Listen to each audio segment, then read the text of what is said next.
Hi, so I'm Deborah Thomas. I'm the director of the Center for Experimental Ethnography, and I'm excited to be sitting here with Marcia Ferguson, who's senior lecturer in theater arts at the University of Pennsylvania.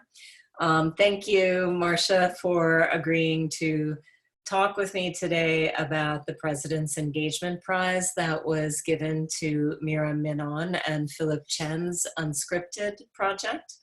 It's really exciting to us that this would be the first specifically arts-related engagement prize from the President's office, and we're really eager to hear more about it.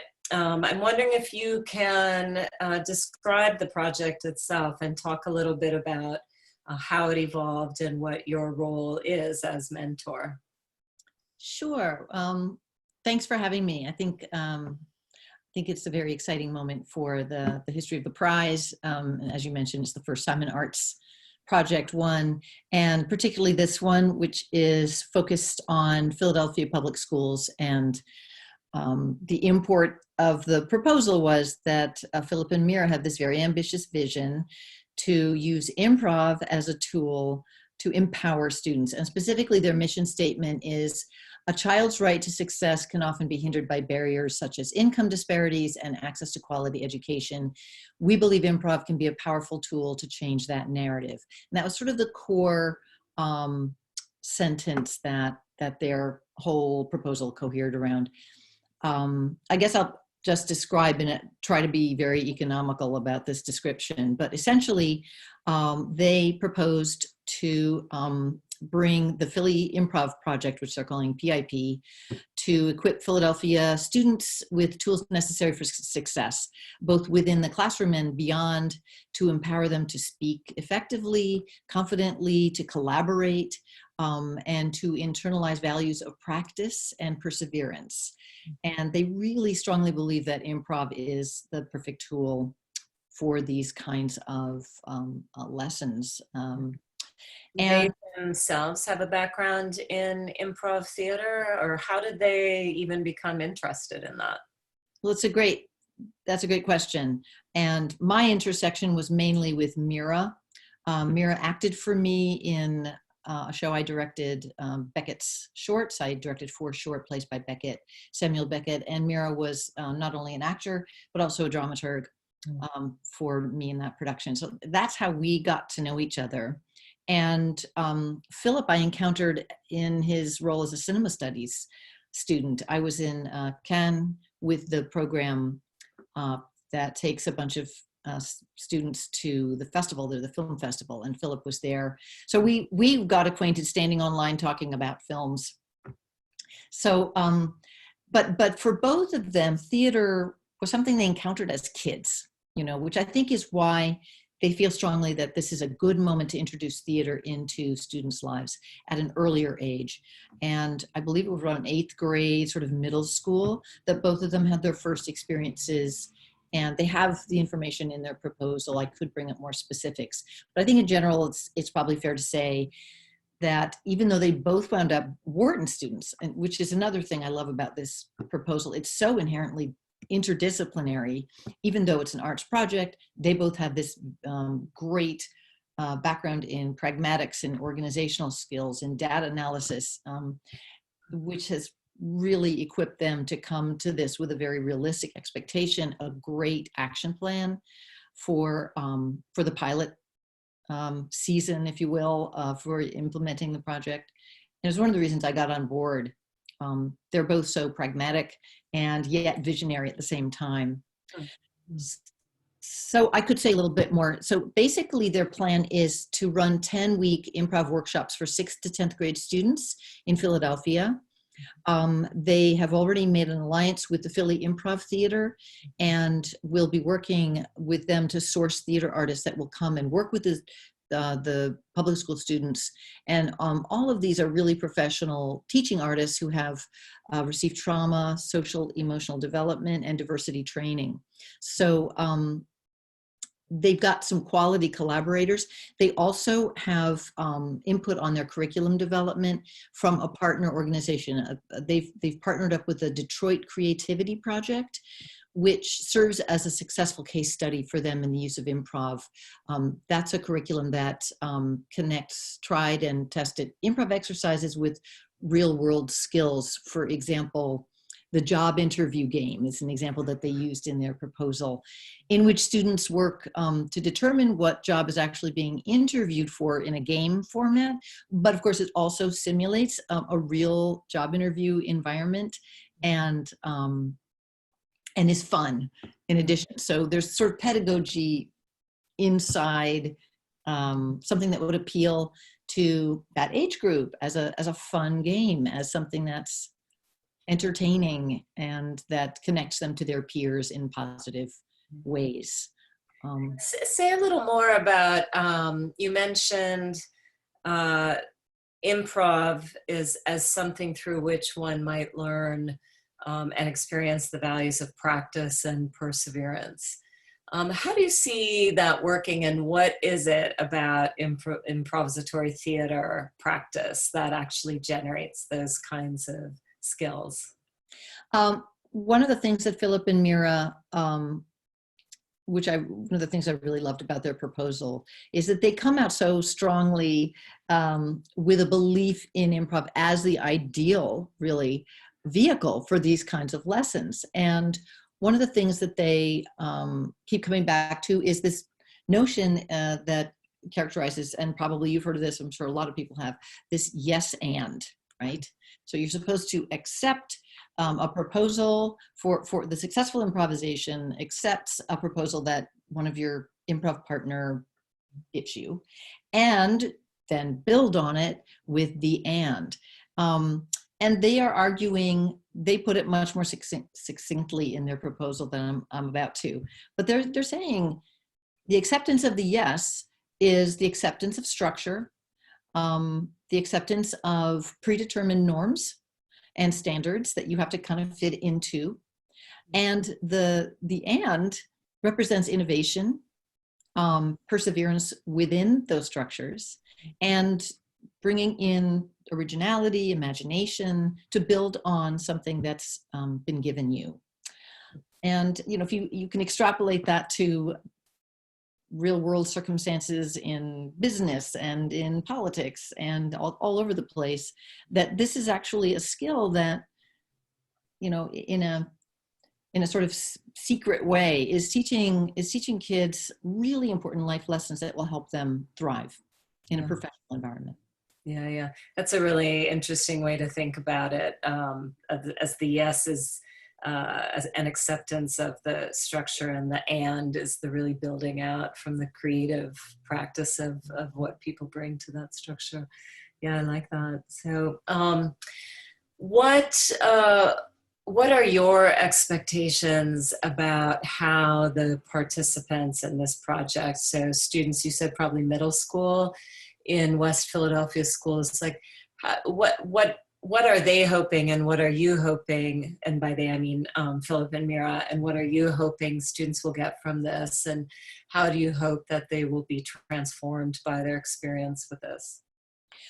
Well, their vision is that Philadelphia's students will actually be able to proactively engage their circumstances. And I think especially they're thinking about students that are too often exposed to systemic inequalities, that this skill, these tools of improv will actually translate ultimately into enabling students to change their narratives, to change their stories. And I'm reading from Philip and Meera's statement here, to reclaim their right to success, equipped with the skills that they have developed through improv. So it's a pretty visionary goal, and yet they have the infrastructure is really solid, and they're also realistic. They're not going to wave a magic wand and have this happen in 1 year. They have implemented a multi-year strategy, and they have every expectation, they've told me in conversation, they're taking this incredibly seriously, and they want to bring, they sort of want to endow the program. They want to attract partners to invest so that it can become a long-term program that exposes if not the majority, or if not all Philadelphia public school students, the majority of 6th through 10th grade students, which is a very, adolescence is such an identity forming and socially challenging time. And their experience is that theater is an ensemble building is socially, for both of them, they experienced it as redemptive, as something that, and I think many of us that are enthusiasts about theater hold this tenet that it's a place where people can come together that ordinarily would not necessarily have much in common, and they need to collaborate and become an ensemble with trust, and who support one another to take risks and try new things. So I think Philip and Meera both experienced that in their middle school years, which I think is why they've targeted those particular years for this project. Yeah, sure. Great. And so for you now, how does this fit into sort of your broader research and creative trajectory? What do you... Deb, I have to admit, for me, in a way, this is a dream come true for me. And it came out of left field. I mean, I have to say, I am basking in their reflected glory. I mean, I really didn't do anything except to say, oh my God, what a great idea. You guys go, go, go. That's fantastic. And give them some feedback about, around the proposal. And how does it feed into my trajectory? I mean, I'm a scholar practitioner. I've spent sort of a dual career in academia, but also as a theater artist. I'm a director and an actor. And I believe so strongly in practice as my area of research, because it's given me so much insight into scholarship and also pedagogy. So to have some students come to me with such a great and visionary plan was deeply meaningful on a personal level. It also connects with what you do in CEE, I would say, because the creative research transformed my relationship with the university and allowed me to access and reach my students on a different level. So when I create an ensemble with my students, we're not just in the classroom anymore. And yet we're not just in a rehearsal room, because I'm always inflecting whatever we do together with a sort of larger intellectual history or a scholarly approach that I think will feed the process in some way and help them come to their own conclusions. That it's not all about me and my interpretation of the text. It's about everyone participating, and how that collaboration becomes alchemical. So to have them bring that to me, and for me to be an element in that alchemy instead of the leader, was first of all just a wonderful moment. Something that I've been at Penn for 20 years and at different places before then, and it's actually never happened that way from my undergraduate students. So it's just an example of the way we engage our students in a creative practice that connects to and extends beyond the university setting in productive ways that you wouldn't otherwise experience. And certainly the impact it's having on the city of Philadelphia in this instance, I think it's directly connected to the creativity at the heart of the scholar practitioner's journey. Mm-hmm. Yeah, it's a great way to kind of sum up in many ways what so many of our concerns and experiences are. Those of us who have a creative practice that is really part of our research mission, and in which we involve students, both undergraduate and graduate, and through which we seek to make a variety of engagements across the city of Philadelphia and beyond. And it's always been our contention that this kind of creative work is what really transforms that educational model, right?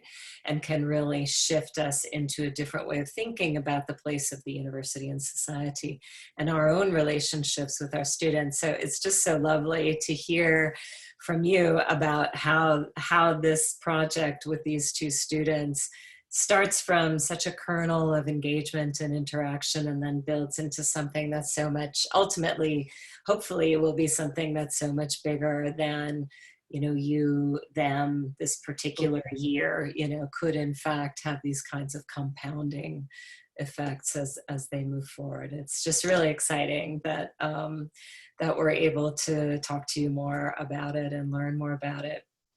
Well, thanks for your interest. Thanks for asking me to talk about this. I'm thrilled, and it does feel like a nugget that that the center is such a model for all of us who believe in the power, the transformative power of creative engagement as a artistic and scholarly practice. That that you guys, the center, does such a remarkable job of becoming almost like a warehouse of instances and inspirations for that kind of thing. So thank you. And thanks, and we will definitely look forward to hearing how it goes as it's moving forward and to get updates at various moments. Sure. All right. Thanks so much, Marcia. Thank you, Deb. Nice talking with you. You too.